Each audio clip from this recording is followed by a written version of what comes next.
evening, and welcome to another edition of the HGP Sport for today, 20th of June. I am Stanford Howard. Thanks for joining us.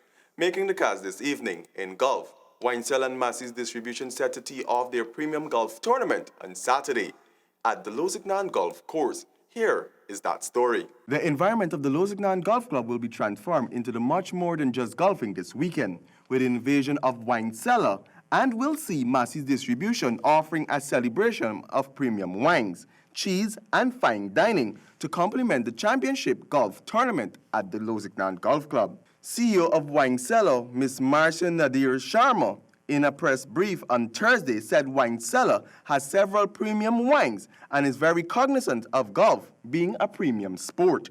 Is essentially being there as a side attraction, because we don't want to detract from the golf. The golf is definitely important. We want the players to obviously give their best performance in the competition, and also to bring a certain sensitive awareness to the sport of golf. And so we don't want also the wives and the regular Guyanese persons who may not be familiar with golf to feel left out. And so the whole point of doing a wine tasting with cheese sampling is essentially to give you an idea of what the sideline activities can be like. And so the wine tasting that we plan to do would be to sample some of our premium brands like 14 Hands and the Trevento brand, and give you a taste. And maybe, the golf club will have its own bar, its own wine bar eventually. President of the golf club, Halim Hussein, in his brief comments said that the fun for the tournament is the activities surrounding the club. Pushes of our executive has been to lift the standard of the golf club to the international standards. And with the oil and gas industry now in Guyana in full force, we found that a lot of the embassies and the oil and gas and the expats have come to the golf course.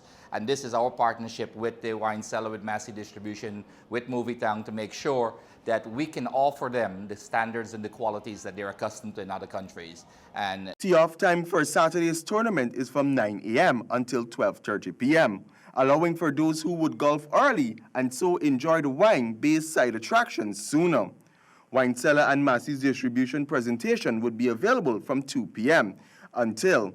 In the golf tournament, prizes up for the taking would be the first and second best net scores in each of the three flights of handicaps, 0 to 9, 10 to 19, 20 to 28, as well as the longest drive and nearest to the pin. For HGP Sport, I am Stanford Howard. Another display of good batting from Bangladesh, but the run chase of Australia's 381 proved to be too tall of a task.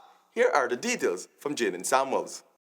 Australia is now finding form as the World Cup intensifies, setting the highest run chase in the Cup so far, which Bangladesh failed to acquire in their 50 overs. David Warner's 166 meant Australia was in the driver's seat from the start, reaching 381, which also included Osman Kojawa's 89, Aaron Finch 53, and Glenn Maxwell's 32. Bowling for Bangladesh, Somaya Sankar were the only standout, picking up 3 for 58. In the chase, Tamim Iqbal was in his usual attacking mode, putting 60 on the board, but Somaya Sankar was the first to go, run out for 10. And then came Shakib Al Hassan, who got a good start, but reached just 40. But then came Mushfiqur Rahim, who brought stability to the middle with an unbeaten 100 that came in vain. Despite the steep in the chase, Lilton Das and Mahmudullah kept the runs flowing, contributing 69 and 20 respectively, but the overs expired with Bangladesh still short by 48 runs. Bowling for Australia, Nathan Coulter-Nile and Mitchell Stark each shared 2 wickets. England meets Sri Lanka in match 27. Jaden Samuels, HGP Sport.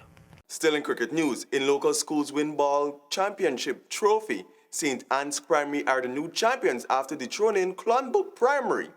In front of a crowd of more than 200 persons, St. Anne's won the All Sports and Tour Promotions National Sports Commission Region 4 22nd Annual End of School Year Edward Cobbenby Memorial Primary School Tournament, being played at the National Gymnasium, organized by the National Sports Commission. Clonbrook batted first and scored 88 for the loss of 1 wicket. with Tyrone Marcus top scoring with 28. In reply, St. Anne's needed 89 for victory. Got there easily thanks to Emmanuel Lewis top scoring with 76 in a knock which included 10 sixes. Still in cricket, it looks like the women's T20 cricket will be among 3 additional sports featured at the Birmingham 2022 Commonwealth Games. Let's find out more in this report. Organizers have proposed including beach volleyball and power table tennis on the program. All 3 sports have been approved by the executive body of the Commonwealth Games Federation. Shooting and archery have missed out, having also applied to be added to the event. Final confirmation on the 3 recommended sports depend on a vote by the CGF 71 members associations, with an announcement expecting in the next 6 weeks. The cricket competition is the result of a joint bid by the sports world governing body, the International Cricket Council, and the England and Wales Cricket Board. It will be played at Edmonton and will feature 8 teams. The sport's only previously inclusion in the Commonwealth Games came in 1998, when South Africa won a men's 50-over side competition in Kuala Lumpur. ICC Chief Executive Manu Sawi said, and I quote, "We are absolutely delighted that women's cricket has been nominated for inclusion in Birmingham 2022. It would be a real honor to become a part of the Commonwealth Games family." For HGP Sport, I am Stanford Howard. And finally in sports this evening, the interim junior selection panel of Cricket West Indies has announced a 14-member under 15 squad for the tour of England. Samuel Gillis reports. A selection panel comprising all the head coaches of the teams that participated in this year's West Indies Under-15 Championship, as well as CWI High Performance coach Grimmy West, has recommended that left-arm spinner Andrew Rambaran and Nathan Silly be appointed co-captains for the West Indies Under-15 squad for a tour of England.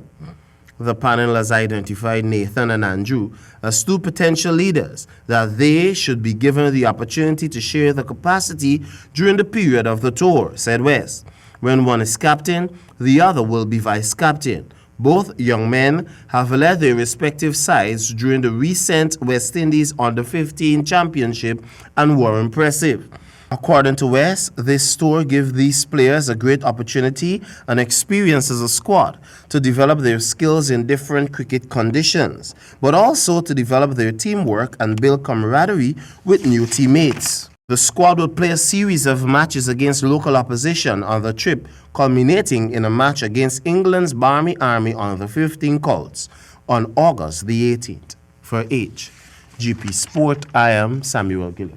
Thank you, Samuel. And that's all we have for this edition of the HGP Sportscast. But do remember, the harder the battle, the sweeter the victory. I do bid you farewell. Until next time, over to you, Handel. Goodbye.